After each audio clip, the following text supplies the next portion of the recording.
Happy New Year, everyone. Okay, I just got done with a client and we were talking about her leaky gut. Now, most of my clients have leaky gut. A lot of you think you don't have it, or you don't have a gallbladder issue, or you don't have thyroid issues, but a lot of you do. The ketogenic diet, as in ketones, is so lost in the minutia of all the junk products that I thought it was time to talk about it again in conjunction with keto omnivore, where you're still eating plants, or a high fat carnivore, which is still ketosis. It's still a ketogenic protocol, and how important that is to help change and influence your microbiota. Now, we're kind of forgetting that the ketogenic diet is not a high protein diet, you guys, because your body can only eat and chew and digest and utilize about 30 grams of protein per meal, and that's for a sizable person, if that. When you start going over that, which is like people are going like 5, 6, 7 ounces of protein, you're way above 30 grams. Now, me, I take in per meal around 15 to 20 grams at 5'3". And this is a fatty meat. So it's not really the protein that's important on a ketogenic diet. It's the fat. And we love the fat. But it got lost. People started eating high protein on keto. And I remember a few years back, because you guys know I've been around forever. I'm like a dinosaur now, still talking about keto. Somewhere along the line, it went from moderate to low protein to super high protein. And then when carnivore came around, it went up to super high protein, like 2 pounds of meat or a pound of meat a day. And people started finding themselves having issues, not only adapting, you can't adapt because your body can't utilize all that protein, so it'll convert back into glucose and keep you a carb burner. And then it's not enough to refill your glycogen storages, so people become hypoglycemic, or it becomes like exacerbated, and it starts really becoming pronounced when people are eating too much protein. And then there's the problem with people having a low GFR before doing these higher in protein diets that aren't ketosis. They start to have problems with their urea and with the purines coming from meat because their GFR is low, their kidney filtration rate. They're chronically dehydrated doing these low carb diets, and things start stacking up. Individually, it's not a problem, but when they start stacking up, that's when people start feeling like garbage and not adapting and having chronic dehydration, heart palps, muscle cramps, and kidney pain. Yeah. So I just keep talking about this subject so you guys can stay more well informed. People will write in my comment section, "It's so confusing. Everybody says different things." And I'm like, but just follow. If anybody makes it sound easy, then don't listen to them, because if life were that easy, it wouldn't be interesting. You'd be bored. Things are more complicated, but not so complicated to where you can't learn. So we want to try to influence our microbiome, because a lot of you guys who are doing keto and especially carnivore are coming from a complete imbalance of their microbiota. Their gut bacteria is whacked, jacked. They have an overgrowth of a lot of different things. Plus they might have parasites. Some people have giardia. Some people have small intestinal bacterial overgrowth, and they're a mess. And they've got holes in the gut wall. And people are not eating enough fat, and they're drinking coffee. And this is like, drinking coffee is just going to destroy your gut. And so on so many levels. Let's take the caffeine and its effect on candida, yeast spores, fungus, more so in the gut. Boof! Explosion. Okay. And eczema and histamine intolerance, but that's a whole nother video. The thing is that ketones really help influence good bacteria like lactobacillus, and another one is Akkermansia. There's a couple different types of bacteria that are influenced by ketones. And if you're eating high protein, you're not in ketosis, your hypoglycemia begins to really scream out at you. and your thyroid becomes affected. And I say this a lot in videos because it's so freaking common. I can't. Now, what kind of meats are you going to eat? You're going to eat fatty meats, right? And people just eat beef, beef, beef. But some of you guys have a histamine intolerance of mast cell activation, and you can't pound down beef, so you've got to experiment.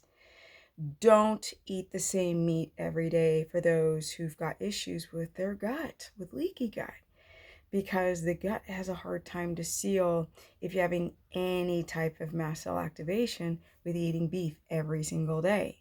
So you might want to have lamb, or you might want to have pork, and you've got to test it. You've got to see what you react to. So what would your rotation schedule look like? It would be like this. You would take, if you can do all the fatty meats, you would do 2 meats on one day.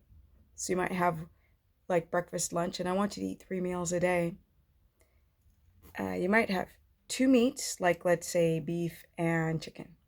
And then another couple of days you might have pork and eggs. Or you might have pork and lamb.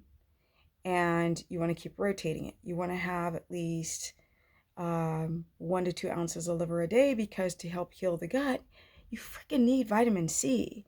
Vitamin C is so important to help with those critters inside. And people don't, and the thing is, the whole probiotic thing, I'm researching it right now before I do a massive video on it. This is just a quickie, sort of. But some of you guys have an overgrowth of lactobacillus, and so you got to sit and look at what type of lactobacillus you can take, what type of strains you can take, and sometimes you need to take a test. Now, Sarah's been talking, Sarah, Carnivore Yogi.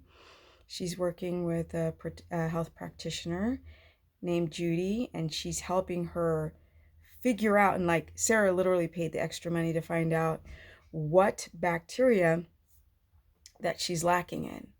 And I think it's worth it for you guys to do the same. You can't just willy-nilly take probiotics, because some people have mast cell activation, like you just destroy your gut doing that. And a lot of people don't even know until they go and either test or check their symptomology.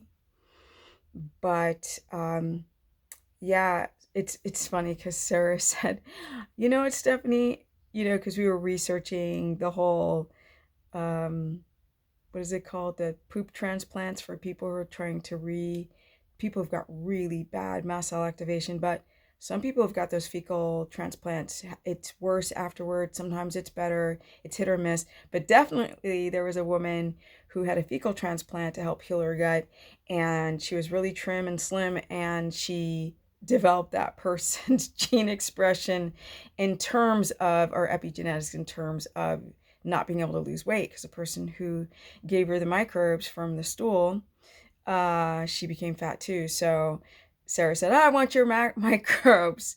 And maybe there's some truth to that.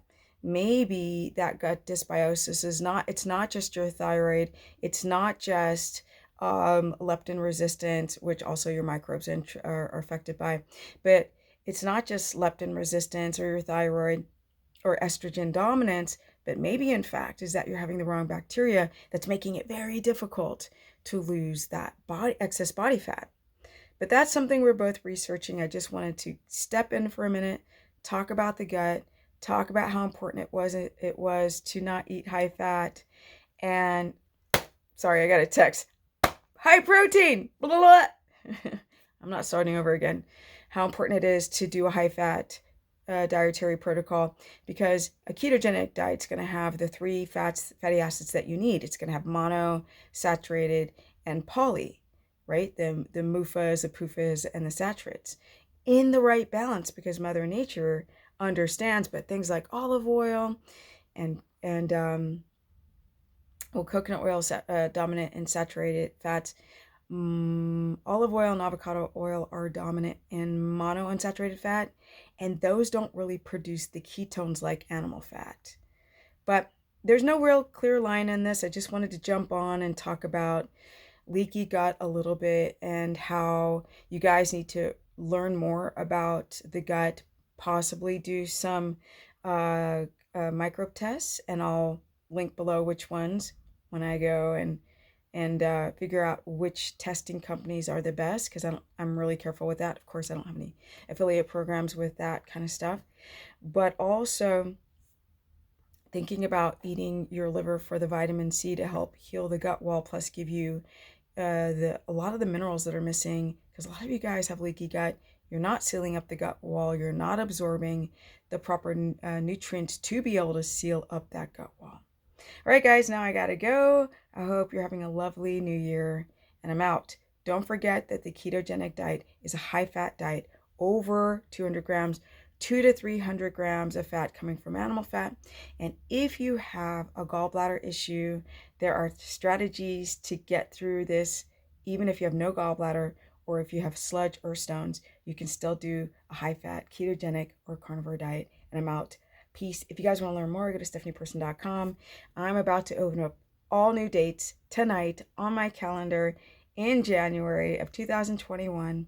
And also, you can find me on my Instagram at Stephanie Ketogenic, my Facebook fan page, which is Stephanie the Business Person, 53, 13 years and counting on keto, and I got some energy, and I'm out. Peace.